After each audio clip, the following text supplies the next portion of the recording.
الحمدللہ کفا وسلام علی عباد اللہ الذین اصطفیٰ اما بعد فإن خیر الحدیث کتاب اللہ وخیر الہدی ہدی محمد صلی اللہ علیہ وسلم وشر الامور محدثاتها وکل محدثۃ بدعہ وکل بدعۃ ضلالہ وکل ضلالۃ فی النار۔ تمام تعریفیں اللہ رب العالمین ہی کے لیے ہیں جو تمام جہان کا پروردگار ہے۔ لاکھوں کروڑوں بے انتہا درود و سلام و محمد رسول اللہ صلی اللہ تعالیٰ علیہ وسلم پر، جن کے طفیل میں ہم سب کو یہ ایمان ملا، جن کے طفیل میں ہم سب کو یہ اسلام ملا، جن کے طفیل میں ہم سب کو یہ شریعت ملی، جن کے طفیل میں ہم سب کو یہ قرآن ملا، جن کے ختم نبوت کے طفیل میں ہم سب کو یہ قال نبوت کا کام ملا، اس نبی پہ بے انتہا درود و سلام ہو۔ میرے محترم بزرگ دوستو، اللہ رب العالمین نے ہمارے نبی کو تمام نبیوں میں سب سے اوپر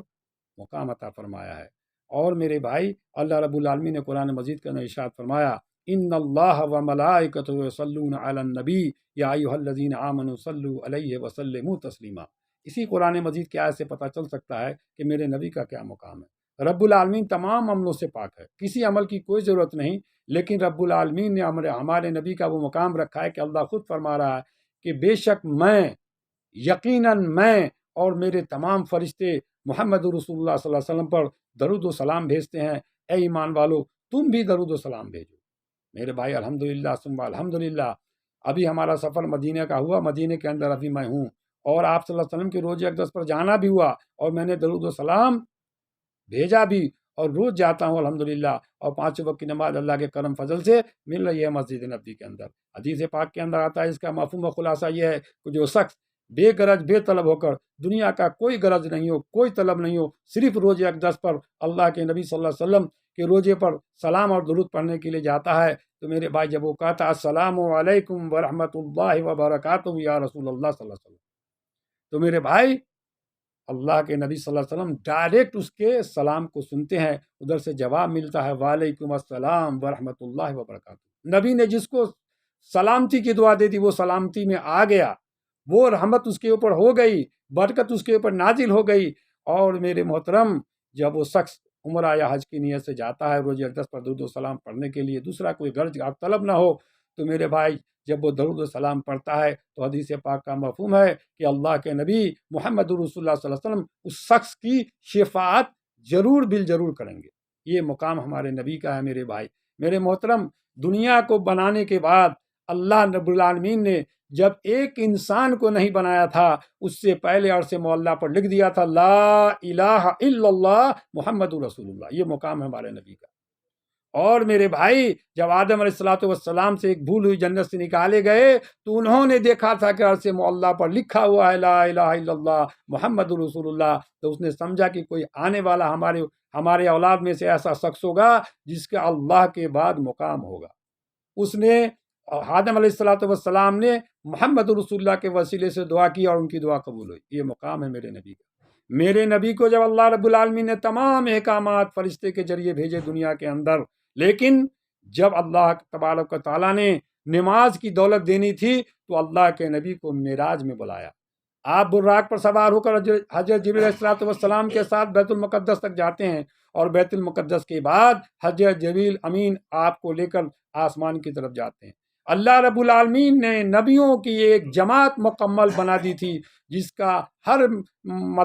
آسمان کے پہلے منزل پر، دوسرے منزل پر، تیسرے آسمان پر، چوتھے آسمان پر، پانچویں آسمان پر، چھٹے آسمان پر، ساتویں آسمان پر تمام نبی جو استقبال کے لیے کھڑے ہوئے تھے۔ جب پہلے آسمان پر جاتے ہیں تو آدم علیہ السلام استقبال میں کھڑے ہوئے ہیں اور کہتے ہیں السلام علیکم یا رسول اللہ صلی اللہ علیہ وسلم، مرحبا مرحبا، خیر مقدم، خوش آمدید۔ اور پھر دوسرے پر جاتے ہیں تو عیسیٰ علیہ السلام ہیں، تیسرے پر جاتے ہیں تو میرے بھائی ادریس علیہ السلام ہیں، چوتھے پر جاتے ہیں نوح علیہ السلام ہیں، پانچویں پر جاتے ہیں تو میرے بھائی اسی طرح ہر منزل پر تمام نبی ہیں کھڑے ہوئے استقبال میں۔ اور آخری 7ویں آسمان پر جب پہنچتے ہیں تو ابراہیم خلیل اللہ وہاں استقبال کے لیے کھڑے ہوئے ہیں اور کہتے ہیں السلام علیکم یا رسول اللہ صلی اللہ علیہ وسلم۔ یہ مقام ہے ہمارے نبی کا میرے محترم۔ تمام نبیوں کو اللہ نے کھڑا کر دیا استقبال کے لیے، اور بڑے بڑے نبیوں کو کھڑا کیا، اور موسیٰ علیہ السلام جیسے نبی بھی استقبال میں کھڑے ہوئے ہیں۔ اور جب آپ 7ویں آسمان پر سے آگے بڑھتے ہیں تو جبریل علیہ السلام کہتے ہیں کہ یا رسول اللہ صلی اللہ علیہ وسلم، اب اس جگہ سے میں ایک بالشت آگے نہیں جا سکتا، یہ آخری مقام ہے میرا، اگر اس سے آگے بڑھا تو میں جل بھن کر ختم ہو جاؤں گا۔ اب آگے کا سفر آپ کو رب العالمین خود کرائیں گے۔ چنانچہ میرے نبی پڑھتے ہیں التحیات للہ والصلوات والطیبات۔ الحمدللہ، کیا کہنا ہے میرے نبی کا، کیا جملے آپ کی زبان مبارک سے نکلے ہیں، اور یہ جملہ نکلتے ہی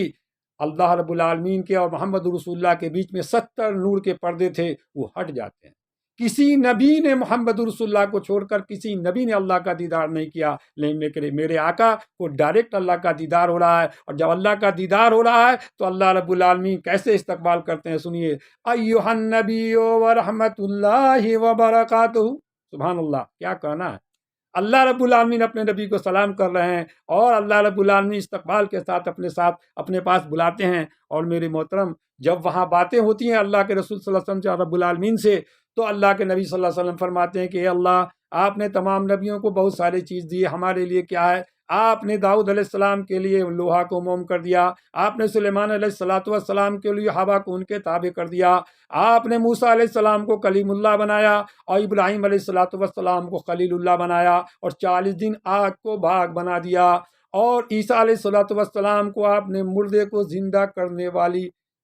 طاقت عطا فرمائی۔ اے رب العالمین، میرے لیے کیا ہے؟ محمد رسول اللہ صلی اللہ علیہ وسلم کی یہ بات سن کر رب العالمین نے فرمایا ہے محمد صلی اللہ علیہ وسلم،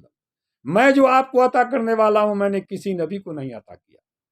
میرا نام قیامت تک جب تک لیا جائے گا، جہاں بھی میرا نام لیا جائے گا اس کے ساتھ آپ کا نام بھی لیا جائے گا۔ میں رب العالمین ہوں تو آپ بھی وما ارسلناک الا رحمت للعالمین ہیں، آپ بھی تمام قیامت تک کے آنے والے تمام انسان جنوں تو اور تمام مخلوق کے لیے رحمت بنا کر بھیجے جا رہے ہیں اور بھیجے گئے ہیں۔ میرے بھائی، یہ مقام ہے پورے عالم اسلام کے اندر، جہاں بھی اللہ کا نام لیا جاتا ہے وہاں محمد رسول اللہ کا نام لیا